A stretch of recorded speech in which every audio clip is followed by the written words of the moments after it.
Hello everyone, welcome to study Chakra. तो इस video में हम लोग पुली सिस्टम्स के बारे में पढ़ेंगे। पुली एक बहुत छोटा सा व्हील होता है। ये उस व्हील पे आपका जो स्ट्रिंग है वो स्ट्रिंग मूव करता है। ये आपने कुआं में देखा होगा, बहुत सारे कुआं में ये पुली लगाया रहता है। उसमें क्या होता है कि आपका जो इस तरह से कुआं रहता है, ये वेल है मान लो, और वेल के अंदर से मान लो आपको एक बकेट से पानी निकालना है। इधर पानी भरा हुआ है और यहाँ पे बकेट है, इस बकेट से आपको पानी निकालना है। तो इस बकेट से एक रस्सी लगा हुआ होता है। तो रस्सी को इस तरह से अगर सपोज करो डायरेक्टली आप पकड़ के खींचोगे तो बड़ा डिफिकल्ट होता है इसको ऊपर ले आना। तो हम क्या करते हैं, यहाँ पे एक पहिया होता है, छोटा सा व्हील होता है, उस व्हील के ऊपर से इस रस्सी को डालते हैं और बाद में फिर यहाँ से इसको नीचे पुल करते हैं। तो यहाँ से जब इस व्हील के ऊपर से पुल करोगे तो ये रस्सी इसके ऊपर से मूव करते जाता है। तो ये काम हमारा आसान हो जाता है, इस बकेट को ऊपर लाना इस तरीके से। ठीक है, तो ये जो आपको पहिया दिख रहा है यहाँ पे जो अटैच्ड होता है ना, यही हमारा पुली है। तो ये पुली अब हमको यहाँ पे देखने को मिलेगा बहुत सारे क्वेश्चंस में, बहुत सारे प्रॉब्लम्स में। तो कुछ एग्जांपल लेते हैं जहाँ पे जिस सिस्टम में पुली इन्वॉल्व हो, और पुली है तो उसके ऊपर स्ट्रिंग होगा। और नॉर्मली जो स्ट्रिंग के केस में हम दो चीज़ें निकालते हैं, एक तो स्ट्रिंग के अंदर टेंशन कितना है और आपका सिस्टम का एक्सेलरेशन कितना है। ठीक है, तो चलो ऐसा ही एक सिस्टम कंसिडर करते हैं। जैसे अगर सपोज करो यहाँ पे ऊपर एक रूफ है, वहाँ से हमने एक पुली को अटैच कर रखा है। ये आपका सपोर्ट है पुली का, और यहाँ पे ये आपका पुली इससे अटैच्ड है। और इस पुली से इस तरीके से एक रस्सी यहाँ और यहाँ ऐसे आ रही है, और यहाँ पे दो ब्लॉक्स, दो वेट्स अटैच्ड है। मान लो इसका मास m1 है और इसका मास m2 है। ठीक है, अगर पहला केस, अगर आपका m1 जो है m2 से बड़ा हो, मतलब कोई भी एक मास बड़ा हो, अगर m1 बड़ा है तो फिर ये सिस्टम ऐसे एक्सेलरेट करेगा, m1 नीचे आएगा, m2 ऊपर जाएगा और इसका एक्सेलरेशन होगा। अगर m2 बड़ा है m1 से तो फिर ये m2 नीचे आएगा और m1 ऊपर जाएगा और ये इस तरह से एक्सेलरेट करेगा। तो मान लेते हैं हम लोग का पहला केस जो है वो m1 is greater then m2, m1 बड़ा है m2 छोटा है। तो ऐसे में होगा क्या कि आपका जो m1 है वो नीचे की ओर आएगा। अब अगर सपोज करो m1 का हम फ्री बॉडी डायग्राम बनाए तो m1 पे कौन से फोर्सेस काम कर रहा है, या ये नीचे कैसे जा रहा है। इस पर एक फोर्स जो नीचे काम कर रहा है that is its weight m1g, इसका वेट नीचे खींच रहा है उसको। और जब ये नीचे आता है तो आपका जो रस्सी है, रस्सी का टेंशन इसके ऊपर लगेगा, बिकॉज देखो यहाँ पे पॉइंट ऑफ कांटेक्ट है और पॉइंट ऑफ कांटेक्ट से दूर टेंशन लगता है स्ट्रिंग के along, and this is your tension.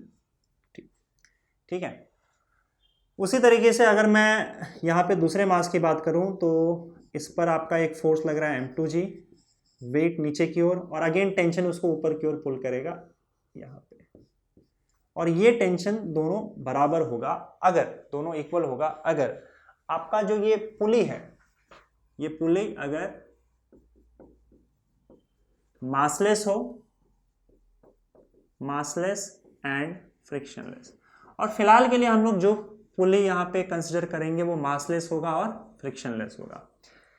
पुली के मासलेस और फ्रिक्शनलेस होने की वजह से होगा क्या कि यहां से लेकर ये जो पूरा स्ट्रिंग है, इस स्ट्रिंग के अलोंग यहां से लेकर यहां तक टेंशन में चेंज नहीं आएगा। पुली के कांटेक्ट में आने के बाद भी पुली अपना आपका मासलेस और फ्रिक्शनलेस है। रस्सी का टेंशन हर पॉइंट पे सेम होगा, रस्सी का टेंशन बदलेगा नहीं कांटेक्ट, पुली के कांटेक्ट में आने के बाद भी। और स्ट्रिंग भी हमारा क्या है, मासलेस और फ्रिक्शनलेस है। तो अब जो भी सिस्टम हम यहाँ पे फिलहाल कंसिडर कर रहे हैं उसमें आपका स्ट्रिंग मासलेस और फ्रिक्शनलेस दोनों है, और पुली भी आपका मासलेस और फ्रिक्शनलेस दोनों है। तो पूरे स्ट्रिंग में जहां कहीं भी अगर आप टेंशन देखोगे तो ये पूरे इसके अलोंग टेंशन हर पॉइंट पे सेम होगा।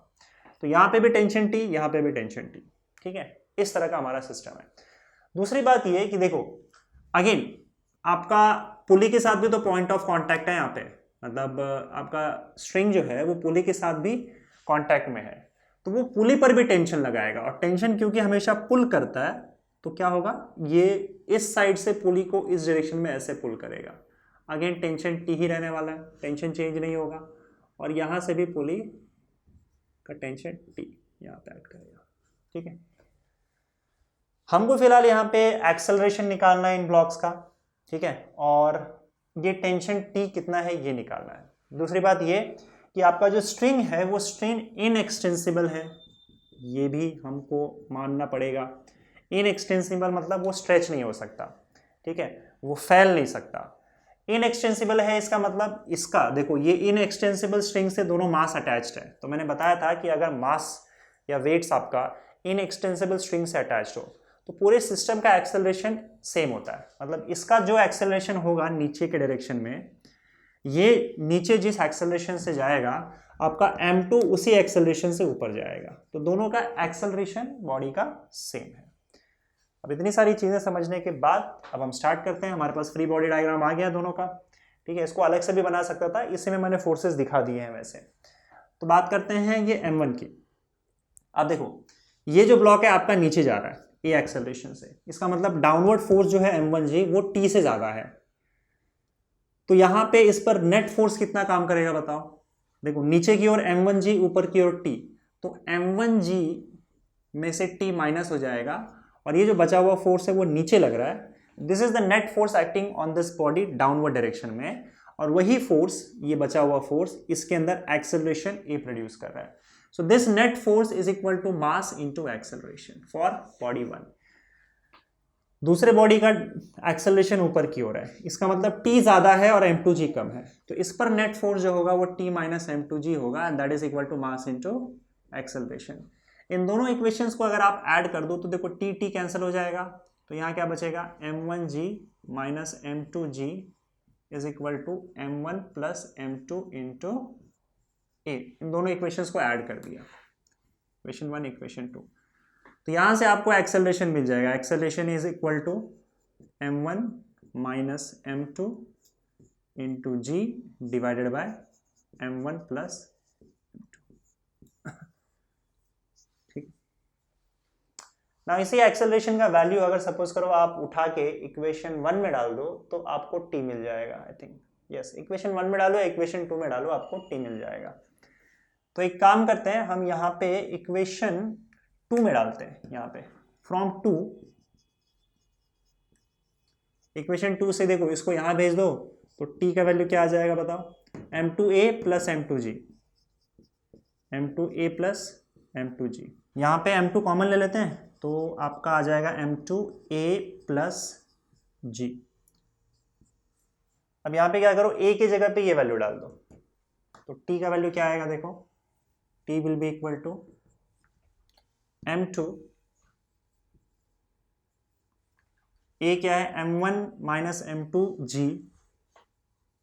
m1 minus m2g upon m1 plus m2 और प्लस g। तो इसको एक्सपैंड करोगे तो आपका आ जाएगा m2, यह आ जाएगा m1g minus m2g plus m1g plus m2g,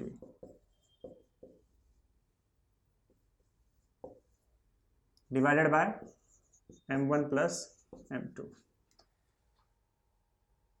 तो यहाँ पे देखो क्या हो जाएगा, यहाँ पे आपका m1g sorry minus m2g plus m2g cancel हो जाएगा, तो ये m1g प्लस m2g 2m1g हो जाएगा।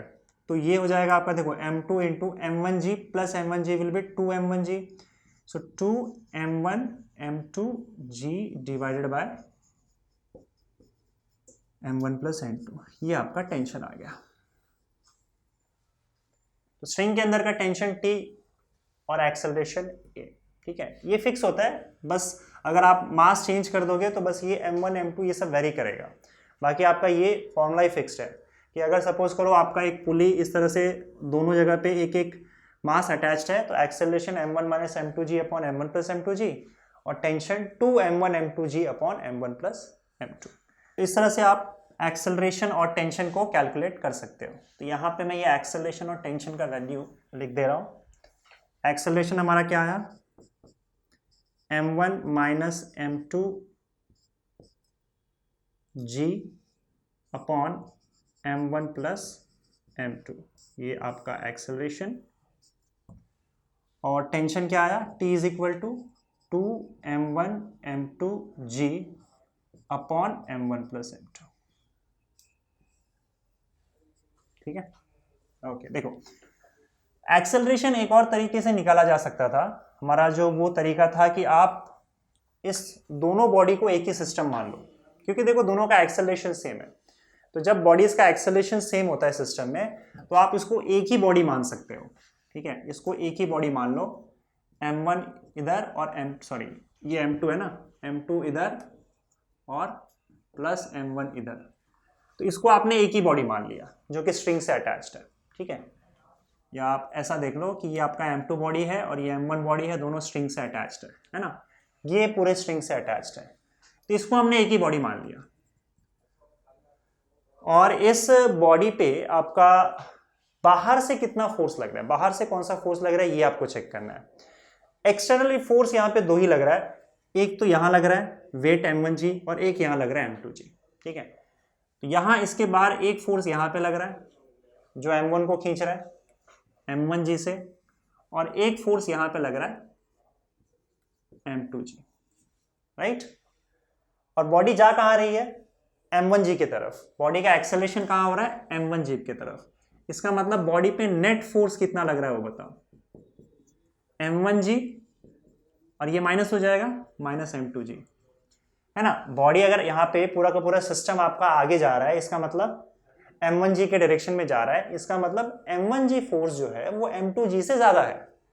सो m1g माइनस m2g, जो जितना फोर्स ये बच गया, this is net force acting on this body, जो कि इसको एक्सेलरेशन ए प्रोवाइड कर रहा है।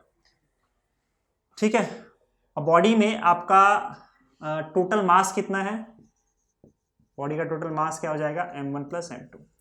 तो फिर हमारा एक्सेलरेशन निकालने का एक और फॉर्मूला था F net divided by m net, अगर याद होगा तो, that is equal to m1g minus m2g upon m1 plus m2। तो एक्सेलरेशन ये आ जाएगा यहाँ पे m1 minus m2 upon m1 plus m2 into g। ठीक है, अगेन वही इक्वेशन आ रहा है आपका। तो इस तरह से पूरे सिस्टम को एक बॉडी मानकर भी आप एक्सेलरेशन निकाल सकते हो। हाँ, लेकिन अगर आपको टेंशन निकालना है तब फिर वही जो हमने पिछले मेथड से निकाला था, एक एक बॉडी का अलग अलग फ्री बॉडी डायग्राम बनाओ, अलग अलग इक्वेशन निकालो और उसके बाद फिर आपको टेंशन मिलेगा। तो ये टेंशन का वैल्यू और ये एक्सेलरेशन का वैल्यू इस सिस्टम के लिए। ठीक है, इसमें एक और चीज है, देखो ये पुली, देखो पुली बेसिकली रेस्ट पे है, लेकिन मुझे एक बात बताओ कि पुली पे दो फोर्सेस लग रहे हैं। ये जो टेंशन है रस्सी का उसके कांटेक्ट में, वो दोनों टेंशन उसको नीचे खींच रहा है। और ये याद रखना कि ये अभी फिलहाल हमने मासलेस मान के रखा है, तो हम इसके वेट की बात नहीं कर सकते, वेट फिर जीरो हो जाएगा। अगर ये मासलेस है तो इसका वेट हम जीरो ले लेंगे, तो वेट नहीं ऐड कर रहा है इसके ऊपर, ये दोनों फोर्सेस ऐड कर रहे हैं, टी और टी यहाँ से। तो टोटल इस पुली पे, अगर पुली का फ्री बॉडी डायग्राम तुम बनाओगे तो इस पुली पे टोटल 2t फोर्स नीचे की ओर काम कर रहा है। तो फिर ये पुली रेस्ट पे कैसे है, देखो पुली जो है एक सपोर्ट से अटैच्ड है, जहां पे इसको सस्पेंड किया गया है इस सपोर्ट से अटैच्ड है। मतलब आपका इस तरह का ऐसे सपोर्ट रहता है और इसके बीच में ऐसे पुली रहता है, ये देखो ऐसे पुली रहता है, तो इसमें फंसा हुआ ये। तो हो क्या रहा है कि एक्चुअली में जब पुली को नीचे खींचा जाता है तो पुली क्या करता है, इस सपोर्ट पे नीचे की ओर फोर्स लगाता है, इस सपोर्ट को वो नीचे की ओर दबाता है। तो सपोर्ट क्या करेगा, उस पुली पर एक नॉर्मल रिएक्शन प्रोवाइड करेगा ऊपर की ओर, और ये नॉर्मल रिएक्शन जो पुली को ऊपर की ओर लगता है इस सपोर्ट द्वारा, ये इसके नीचे वाले फोर्स को बैलेंस कर लेता है। सो दिस रिएक्शन फोर्स या नॉर्मल रिएक्शन बोलो या reaction force on pulley by this support is equal to 2t, और यही रिएक्शन फोर्स पुली को इस 2t को बैलेंस करके रेस्ट पे रखता है। ठीक है, तो अगर मैं रिएक्शन फोर्स की बात करूं तो it will be equal to 2t, और अगर आप t का वैल्यू आपको पता ही है, t का वैल्यू सब्स्टिट्यूट करोगे तो आपको रिएक्शन का भी वैल्यू मिल जाएगा, that is 2 into 2, that is 4 m1 mg m2g upon m1 plus m2। तो ये रिएक्शन फोर्स लग रहा है पुली पे ऊपर की ओर, इसके बराबर। ओके, चलो अब अगले सिस्टम पे चलते हैं। अगर मान लो इस सिस्टम में हम थोड़ा सा चेंजेस कर दें, क्या चेंज करना है, अगर मान लो यहाँ पे हम दोनों का मास सेम कर दे, इसका भी मास m है, इसका भी मास m है, तो क्या होगा? अगर दोनों का मास सेम है तो क्या होगा बोलो?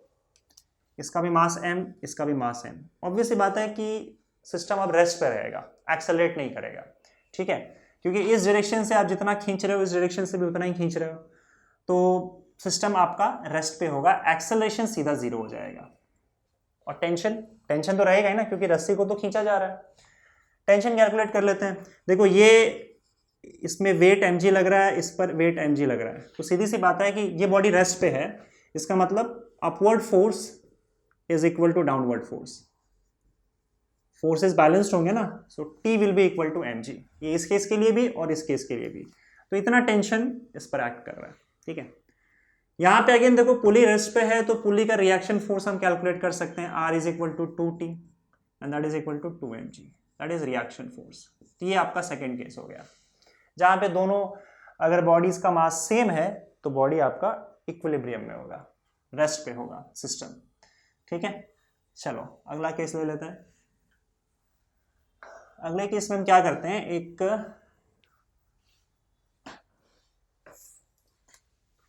इस तरीके का बेंच ले लेते हैं, और यहां पे इसका जो कोना है ना बेंच का, यहां पे आपका पुली अटैच्ड है, ठीक है, और इस पुली से एक रस्सी जो गया है वो नीचे की ओर, यहाँ पे एक वेट अटैच्ड है, मान लो इसका मास m1 है, और यहां से दूसरा वेट अटैच्ड है, इसका मास मान लो m2 है,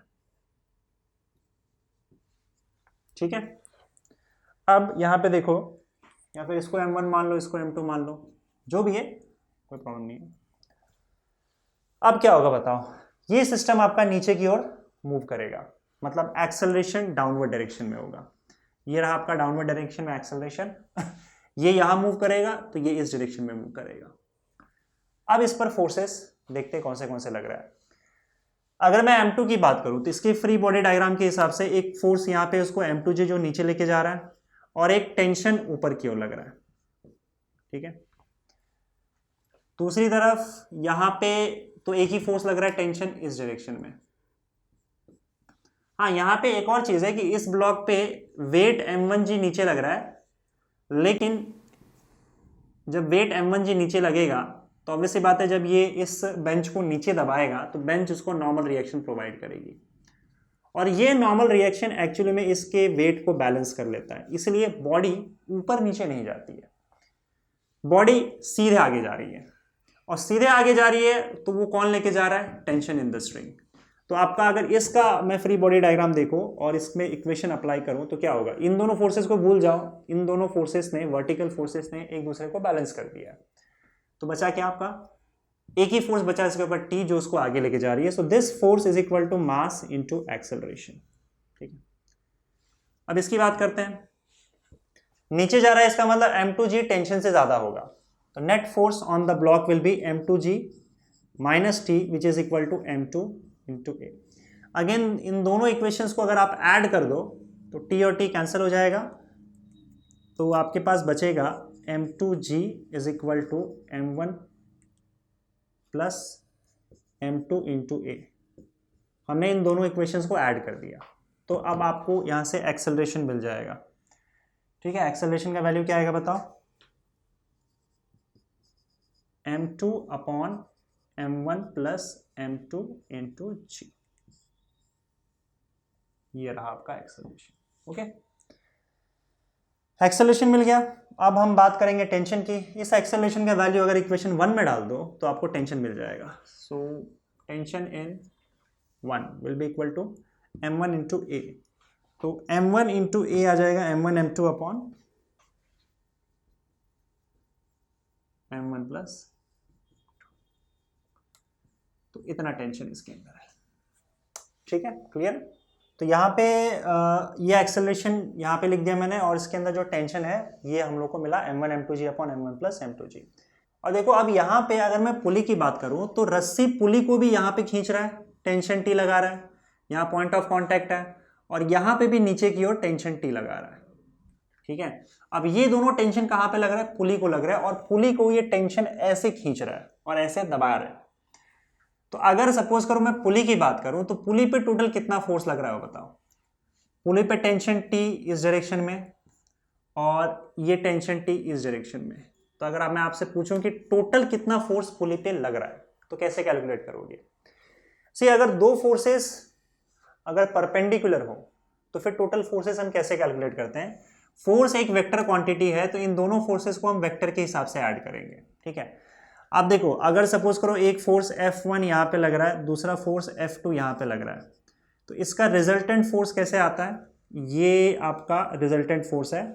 हम पहले पूरा आपका पैरेललोग्राम कंप्लीट करते हैं और ये जो डायगोनल है ये डायगोनल आपका रिजल्टेंट फोर्स देता है F, और इस रिजल्टेंट फोर्स का वैल्यू होता है F1 square plus F2 square, ऐसे। ओके, तो यहां पे हम क्या करेंगे, यहां पे भी ऐसा ही होगा आपका, क्योंकि दो परपेंडिकुलर फोर्सेस हैं तो ये दो परपेंडिकुलर फोर्सेस का रिजल्टेंट फोर्स कहां आएगा बताओ। रिजल्टेंट फोर्स एग्जैक्टली बीचों बीच आएगा, और ये एग्जैक्टली बीचों बीच आएगा क्योंकि ये दोनों फोर्सेस का वैल्यू सेम है, टी इधर टी इधर। तो ये पूरा का पूरा 45 डिग्री पे, ये एंगल यहाँ पे जो होगा 45 डिग्री का होगा।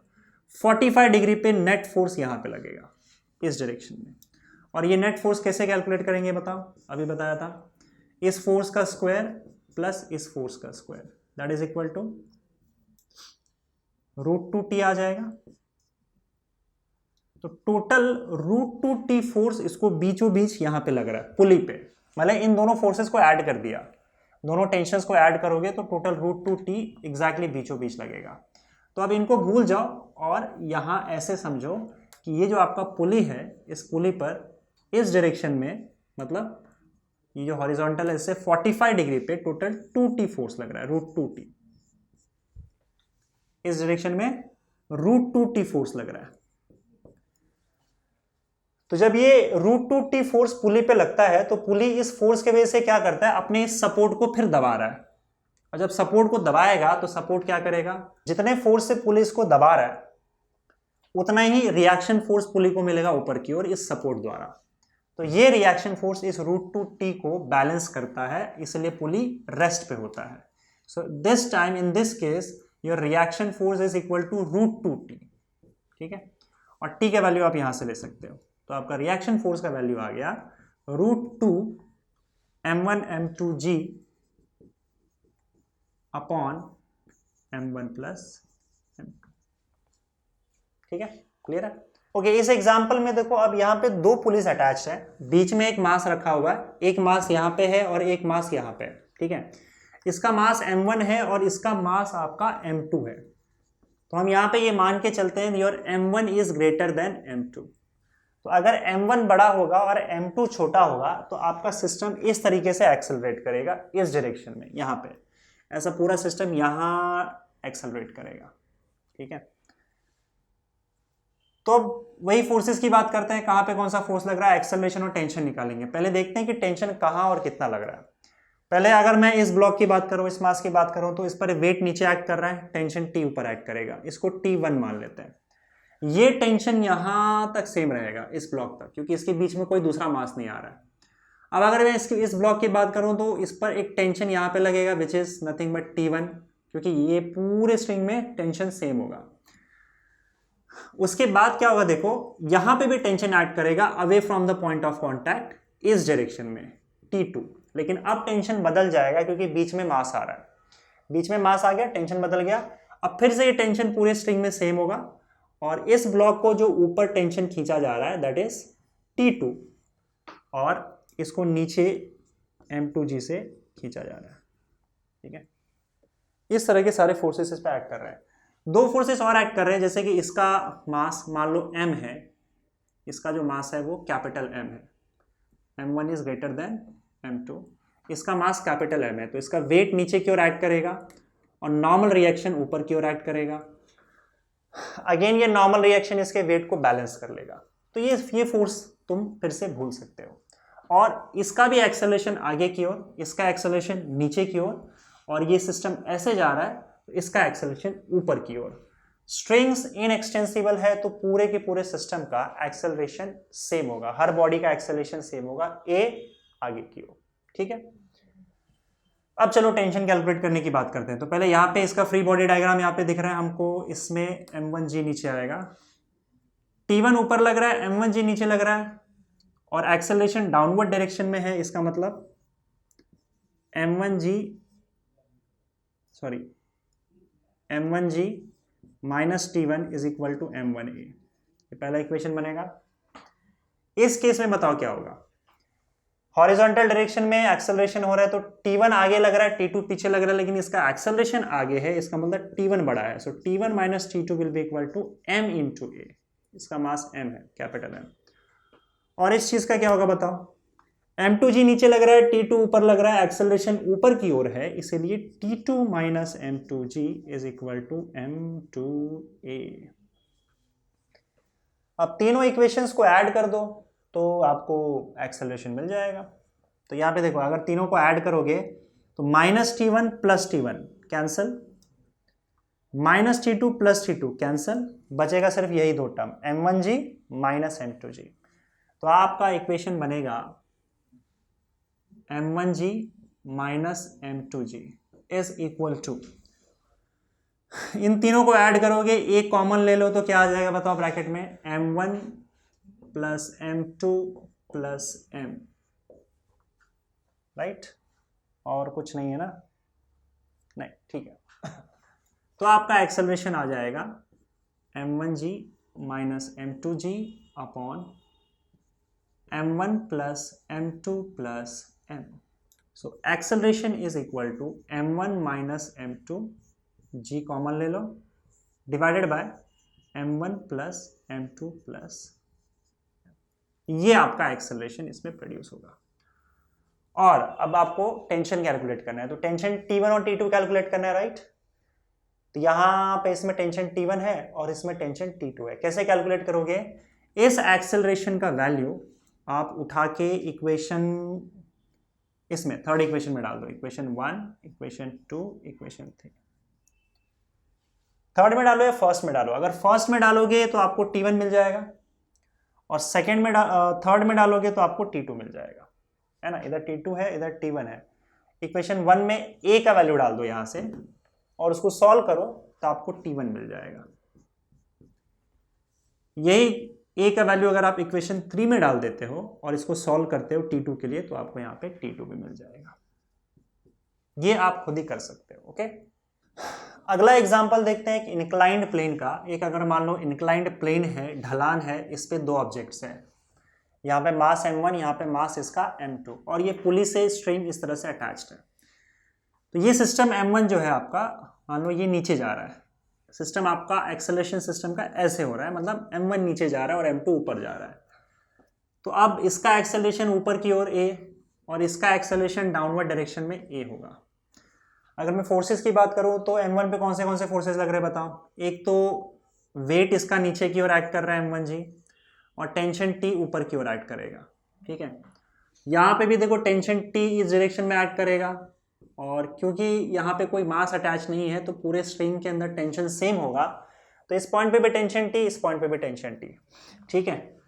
अब यहाँ पे देखो, इसका जो है ये वेट डाउनवर्ड डायरेक्शन में एक्ट करेगा, ये आपका वेट m2g, और इस केस में इसका जो नॉर्मल रिएक्शन होगा, मैंने बताया था कि जब आपका ढलान होता है, इंक्लाइंड प्लेन होता है, तो आपका बॉडी जो है सरफेस को इस तरह से दबाती है, और ये जो सरफेस है कांटेक्ट में, इसके परपेंडिकुलर इस डायरेक्शन में नॉर्मल रिएक्शन इस पे लगेगा ब्लॉक पे। तो ये आपका नॉर्मल रिएक्शन ऐसे आ जाएगा, ठीक है। अब इंक्लाइंड के केस में हम क्या करते हैं, इसका जो वेट है इसको दो कंपोनेंट में डिवाइड कर देते हैं। आपका ये जो वेट है इसको हम दो कंपोनेंट में डिवाइड करते हैं। इसका एक कंपोनेंट नॉर्मल रिएक्शन के अलोंग और दूसरा कंपोनेंट इसके नॉर्मल रिएक्शन के परपेंडिकुलर यहाँ पे आ जाएगा।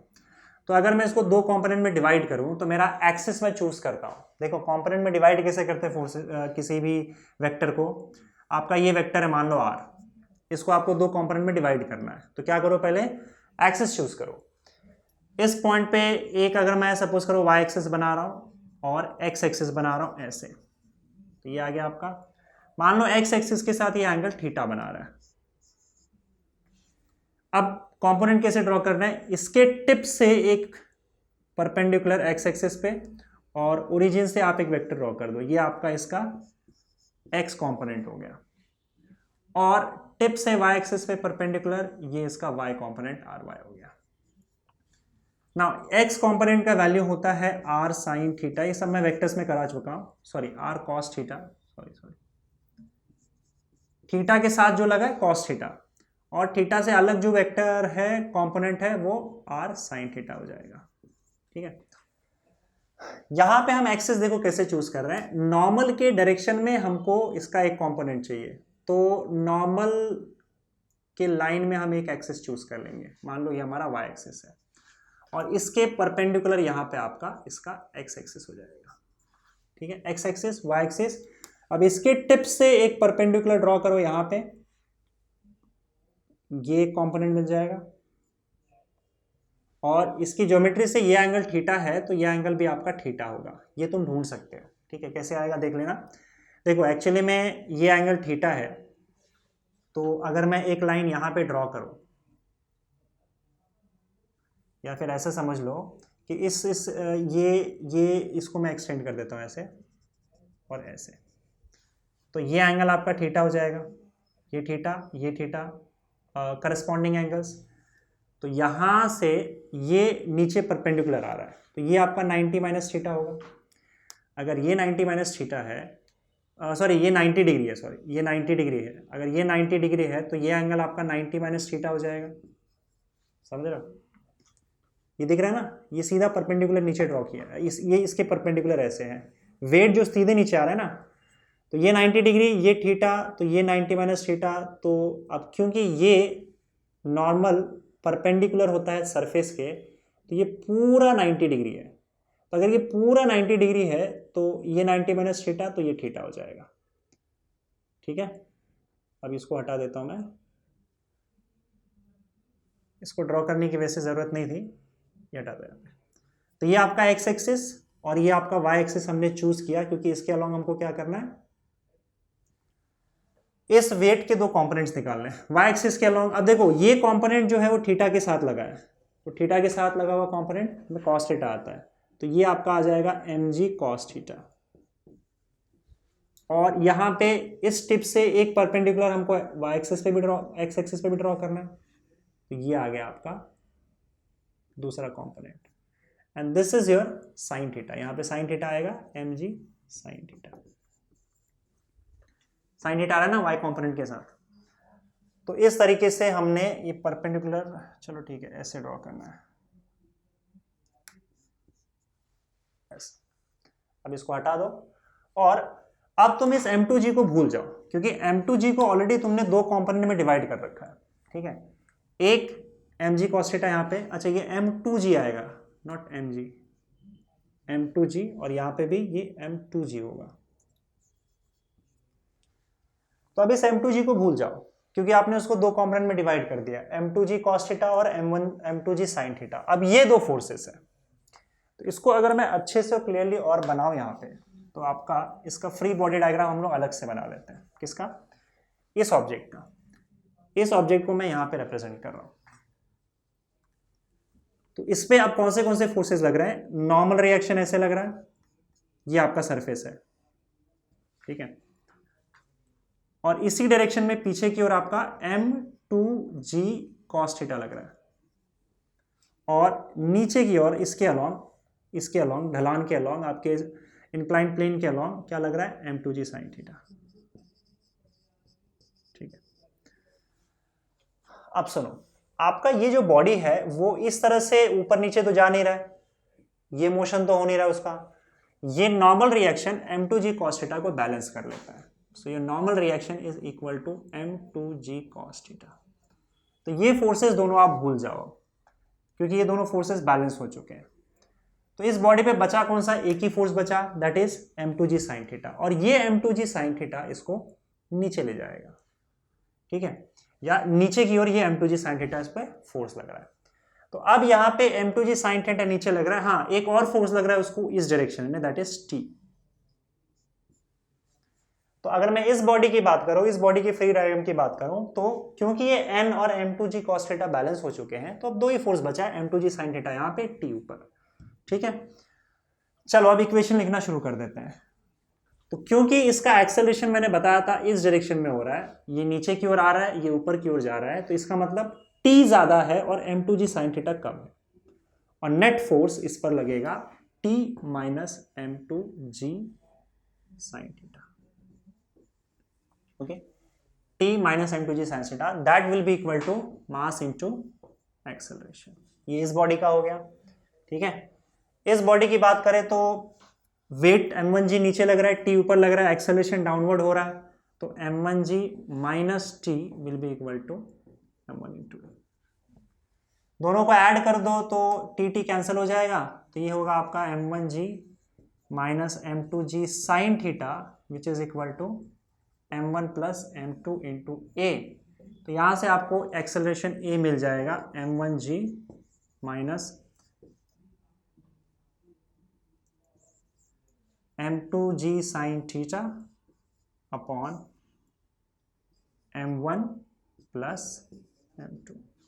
g कॉमन ले सकते हो तो एक्सेलरेशन आपको मिल जाएगा m1 minus m2 sine theta into g upon m1 plus m2। मिल गया एक्सेलरेशन। और इस एक्सेलरेशन का वैल्यू अगर तुम क्या करो, इस इक्वेशन में डाल दो, पहले इक्वेशन या दूसरे किसी में भी डाल सकते हो, मान लो सेकंड इक्वेशन में डाल दो और सॉल्व कर लो तो आपको t का भी वैल्यू मिल जाएगा यहाँ पे। तो यहाँ मैंने डायरेक्टली आपका t का वैल्यू लिख रखा है, आप कैलकुलेट कर लेना, t आपको इतना मिल जाएगा। क्या करना है, इस a का वैल्यू उठा के इक्वेशन 2 में डाल दो, या इक्वेशन 1 में डालोगे तो भी चलेगा, आपको ये टेंशन भी मिल जाएगा।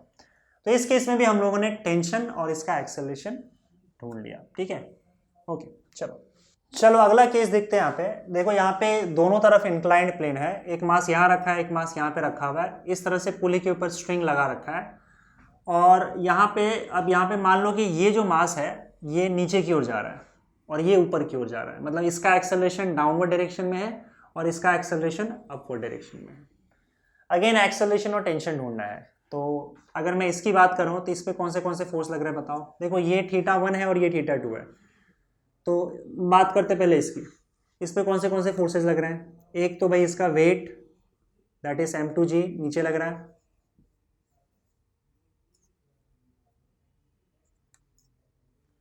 और नॉर्मल रिएक्शन, इसका नॉर्मल रिएक्शन इस तरह से n2 ऊपर की ओर लग रहा है। ध्यान देना, ये ब्लॉक ऊपर जा रहा है, और इस केस में अगर देखा जाए तो इसका वेट नीचे डाउनवर्ड डायरेक्शन में m1g, एंगल θ1 है,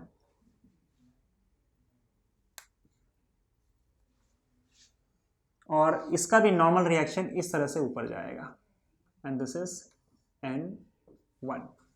ठीक है, अब क्या, और टेंशन की बात करें तो यहां पे टेंशन ऊपर की ओर लगेगा t, और अगेन ये सेम टेंशन यहां पे इसको ऊपर की ओर लगेगा t। तो इस पर भी 3 फोर्सेस लग रहे हैं, n2 m2g t, और इस पर भी 3 फोर्सेस लग रहे हैं t n1 m2g। अगेन इसके फ्री बॉडी डायग्राम की बात करें हम लोग तो यहाँ पे m2g मैंने बताया था, ढलान पे जब भी हम होते हैं इंक्लाइन प्लेन पे तो m2g को 2 कंपोनेंट में डिवाइड कर देते हैं। एक नॉर्मल रिएक्शन का लॉन्ग कंपोनेंट आता है, तो लाइन खींचो और यहां से परपेंडिकुलर ड्रॉ करो तो ये कंपोनेंट आ जाएगा। और पिछले केस में हमने देखा था कि ये वही एंगल होगा जो एंगल यहाँ पे है θ2, और एक कंपोनेंट इसके अलॉन्ग आता है इस तरह से, तो ये लाइन ड्रॉ कर दो, यहाँ पे परपेंडिकुलर ड्रॉ करो और दूसरा कंपोनेंट यहाँ ड्रॉ कर लो। ये होगा आपका ये कंपोनेंट m2g, एक सेकेंड यहाँ पे लिख देता हूँ, m2g cos थीटा, क्योंकि कंपोनेंट आपका थीटा के साथ है, cos θ2, और ये हो जाएगा आपका m2g sin θ2। ठीक है, उसी तरीके से यहाँ पे इसको अगर 2 कंपोनेंट में डिवाइड किया तो एक कंपोनेंट सीधे आ जाएगा, परपेंडिकुलर ड्रॉ कर लो, ये कंपोनेंट आ गया आपका नॉर्मल के डायरेक्शन में, और एक कंपोनेंट सीधे यहाँ पे आएगा, and this is m1g sin θ1, और ये हो जाएगा आपका m1g cos θ1। ये वाला जो कंपोनेंट है खराब नहीं करना है, m1g cos थीटा 1। तो m1g cos थीटा 1 नीचे खींच रहा है, m1g sin थीटा 1 यहाँ पे खींच रहा है। इसको मैं अच्छे से बना देता हूँ। इसका फ्री बॉडी डायग्राम देखो यहाँ पे अगर हम बनाए तो, अब m2g को भूल जाओ क्योंकि इसको आपने दो कंपोनेंट में डिवाइड कर दिया। तो ये आपका बॉडी है जिसका मास क्या है, m2g है। तो इस पे नॉर्मल रिएक्शन N2 यहाँ पे लग रहा है और यहाँ पे जो फोर्स लग रहा है वो है m2g cos थीटा 2। यहाँ पे टेंशन T लग रहा है और यहाँ पे जो फोर्स लग रहा है वो है m2g sin theta 2, m2g sin theta 2 यहाँ लग रहा है। चार फोर्सेस इस पे हो गए। इसकी अगर हम बात करें तो ये ऐसे है, तो यहाँ पे लग रहा है m1g sin थीटा 1, यहाँ पे लग रहा है टेंशन T और ये फोर्सेस N1 यहाँ पे लग रहा है और नीचे लग रहा है m1g sin थीटा 1। देखो अब ये फोर्स की बात नहीं करेंगे क्योंकि तूने इसी को तुमने क्या किया, दो में डिवाइड कर दिया है, m1g sin theta 1, m1g cos theta 1। और सिमिलरली इसी m2g को हमने दो में डिवाइड कर दिया, m2g cos theta 2, m2g sin theta 2। इसलिए हमने ये फोर्स नहीं बनाया और ये फोर्स नहीं बनाया, ऑलरेडी इसका दो कंपोनेंट हम ले चुके हैं। तो ऐसे चार फोर्सेस अब यहाँ पे हम इमेजिन कर रहे हैं और यहाँ पे हम देख रहे हैं। अब इन चार फोर्सेस में देखो आपका ये जो नॉर्मल रिएक्शन है ये m2g cos थीटा को बैलेंस कर लेता है क्योंकि आपका बॉडी का मोशन वैसे भी ऊपर नीचे नहीं हो रहा है बल्कि इस डायरेक्शन में ऐसे होगा। तो आपका ये दोनों फोर्सेस n2 जो है वो इसको बैलेंस कर लेगा, ये वाला फोर्स इसको बैलेंस कर लेगा। यहाँ पे मैं लिख देता हूँ n2 is equal to m2g cos theta 2। समझ में आया? सिमिलरली इस केस में देखो आपका जो n1 है वो m1g cos थीटा 1 को बैलेंस कर लेगा। This m1 is balanced by m1g sin, या sin थीटा लिख दिया यहाँ पे, sorry this is cos theta 1, m1g cos theta 1। ये दोनों फोर्सेस ने एक दूसरे को बैलेंस कर लिया। ठीक है, तो अब तुम क्या कर सकते हो, इन फोर्सेस को भूल जाओ क्योंकि ये सारे बैलेंस फोर्सेस हैं। गया ये इधर टी कहाँ से आ गया, सॉरी टी है, सॉरी ये दोनों फोर्सेस ने बैलेंस किया ना, यहाँ पे n1 और यहाँ पे m1g cos थीटा 1। अब बचा क्या, देखो इस बॉडी पे t उधर लग रहा है, m2g sin थीटा 2 यहाँ लग रहा है, इस बॉडी पे t ऊपर लग रहा है और m1g sin थीटा 1 यहाँ लग रहा है, राइट। इस बॉडी का एक्सेलरेशन ऊपर की ओर हो रहा है और इसका डाउनवर्ड डायरेक्शन में। तो अगर मैं इस बॉडी की बात करूं तो डाउनवर्ड डायरेक्शन में लग रहा है, इसका मतलब m1g sin थीटा 1 ये फोर्स ज्यादा है और t कम है, और नेट फोर्स क्या होगा फिर m1g sin theta 1 minus t and that is equal to mass into acceleration. m1g sin theta 1 ज्यादा होगा, t कम होगा, डाउनवर्ड डायरेक्शन में जा रहा है इसीलिए। तो ये आपका इक्वेशन 1। सिमिलरली फॉर बॉडी 2, ये दूसरे बॉडी के लिए आपका ऊपर की ओर जा रहा है, ये बॉडी ऊपर डायरेक्शन में एक्सेलरेशन है तो t ज्यादा होगा और m2g sin थीटा 2 कम होगा। तो यहाँ पे इक्वेशन आ जाएगा t minus m2g sin theta 2 that is equal to m2 into a। दोनों इक्वेशन को ऐड कर दोगे तो आपका ये t कैंसिल हो जाएगा, बचेगा क्या m1g sin theta 1 minus m2g sin theta 2 is equal to m1 plus m2 into a। तो यहाँ से आपको एक्सेलरेशन मिल जाएगा, यहाँ पे g कॉमन ले रहा हूँ मैं, m1 sin theta 1 minus m2 sin theta 2 g upon m1 plus, यह आ गया आपका एक्सेलरेशन। और इसी एक्सेलरेशन का वैल्यू अगर आप इक्वेशन 2 में डाल दो या इक्वेशन 1 में डालो और सॉल्व करो तो आपको टेंशन भी मिल जाएगा। तो मान लो इसको उठा के अगर आप 2 में डालोगे then you will get t, और मैं यहाँ पे t का डायरेक्टली वैल्यू लिख रहा हूँ, तो ये वैल्यू आपको मिल जाएगा। इसको सॉल्व कर लेना, इस a का वैल्यू 2 में डाल दो या 1 में डाल दो और सॉल्व करोगे तो ये t मिल जाएगा आपको। So this is tension and acceleration in this case. Hopefully आपको चीज़ें समझ में आ रही हैं। एक लास्ट केस देख लेते हैं, ओके देखो इस एग्जांपल में यहाँ पे देखो पुली है आपका, पुली के इस बगल स्ट्रिंग पे आपका मास m1 है और दूसरे साइड स्ट्रिंग से अटैच्ड है मास m2, जिससे दूसरा स्ट्रिंग अटैच है और उससे आपका मास 3 अटैच्ड है m3। तो यहाँ पे अगर हम फोर्सेस की बात करें तो जैसे मान लो ये मास m1 है, तो इस पे नीचे की ओर एक फोर्स लग रहा है m1g, जो कि उसका वेट है, और ऊपर की ओर टेंशन T। ठीक है, दूसरा यहाँ पे मास m2 की बात करें तो मास m2 पे एक तो फोर्स ऊपर की ओर लग रहा है, दैट इज टेंशन T, इसको T1 मान लेते हैं, T1। ठीक है, और दूसरा इसका वेट लग रहा है नीचे m2g। और यहां पे देखो अगेन दूसरा स्ट्रिंग है पॉइंट ऑफ कांटेक्ट में, जिसमें अगेन एक टेंशन लगेगा एंड दैट इज T2। इस बार इस टेंशन को T2 यहां पे नाम देते हैं। तो ये देखो ये जो सेकंड वाला मास है आपका, इस पे 3 फोर्सेस लग रहे हैं, इसका वेट m2g नीचे लग रहा है, और ये रस्सी उसको नीचे खींच रहे T2 से, और ये रस्सी ऊपर खींच रहे T1 से। यहां पे और यहां पे टेंशन चेंज हो जाएगा क्योंकि बीच में मास आ रहा है। ठीक है, और तीसरा केस देखो यहाँ पे टेंशन T2 ऊपर लगेगा ही इस केस में, और नीचे इसका वेट m3g एक्ट करेगा। तो अगर पहले बॉडी की बात करें तो पहले बॉडी में आपका अब ये पूरा का पूरा देखो एक्सेलरेशन जो है यहाँ पे डाउनवर्ड डायरेक्शन में हो रहा है, ये बॉडीज नीचे जा रही है और ये बॉडी ऊपर जा रहा है। तो अगर इसके इक्वेशन की बात करें तो इसका इक्वेशन क्या आएगा बताओ। देखो T1 ऊपर लग रहा है, m1g नीचे लग रहा है और बॉडी ऊपर जा रही है, इसका मतलब T1 is greater than m1g, so net force is T1 minus m1g, that is equal to m1 into a। Second case में देखो अगर इसका m2 की बात करें हम लोग, तो इसका फ्री बॉडी डायग्राम कैसे होगा, ये मैं यहाँ पे बना रहा हूँ m2 का फ्री बॉडी डायग्राम। एक फोर्स ऊपर लग रहा है T1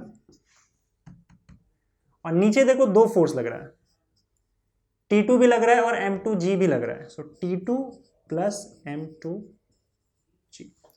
अब T2 प्लस m2g उसको नीचे ले जा रहा है और T1 ऊपर धकेल रहा है।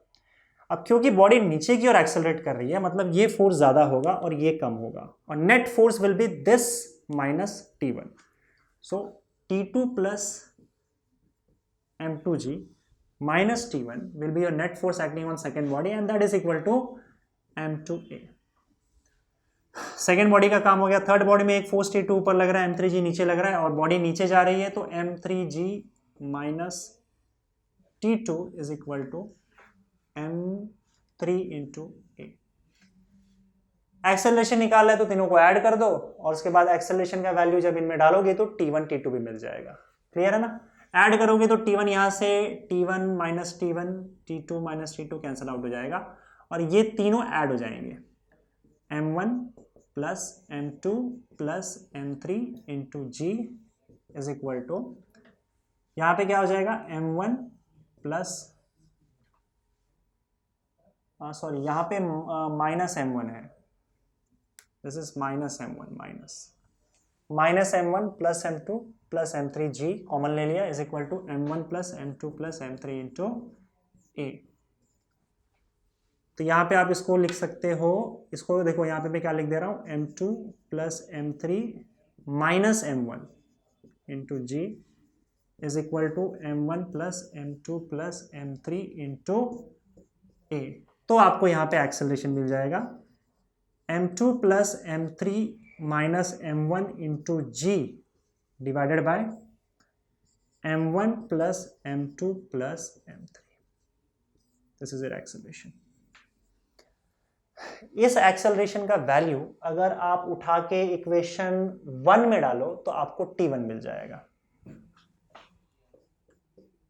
ठीक है, और इसी एक्सेलरेशन का वैल्यू उठा के अगर आप इक्वेशन 3 में डालोगे तो आपको T2 मिल जाएगा। तो अब ये T1 और T2 तुम सॉल्व कर लेना, हम लोग वैसे भी कई बार सॉल्व कर चुके हैं, आपको इक्वेशन T1 और T2 का भी मिल जाएगा। ठीक है, सॉल्व फॉर दिस वीडियो, मिलते हैं अगले वीडियो में। Thank you.